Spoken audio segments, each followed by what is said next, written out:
नमस्कार, जिजाऊ टाइम्स न्यूजमध्ये आपले स्वागत। नाना शेंडगे यांचे निधन। आता बातमी पाहू विस्ताराने। उपळाई रोडवरील शेंडगे प्लॉटचे मालक वसंत रामले उर्फ नाना शेंडगे वय 61 वर्ष यांचे गुरुवार दिनांक 19 रोजी दुपारी दीर्घ आजाराने दुःखद निधन झाले।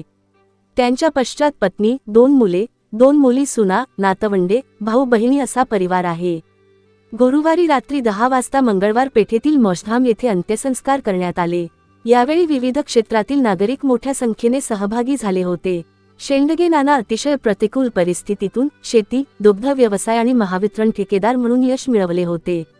त्यांना मागील 1.5 वर्षांपासून शुगरचा त्रास वाढल्यामुळे बार्शी, सोलापूर आणि पुणे इत्यादी ठिकाणी उपचार सुरू होते। उपचारासाठी सोलापूरमधील खाजगी हॉस्पिटलमध्ये ॲडमिट असताना त्यांचे निधन झाले आहे। त्यांच्या अकाली निधनामुळे हळहळ व्यक्त केली जात आहे। जिजाऊ टाइम्स न्यूज परिवाराकडून भावपूर्ण श्रद्धांजली।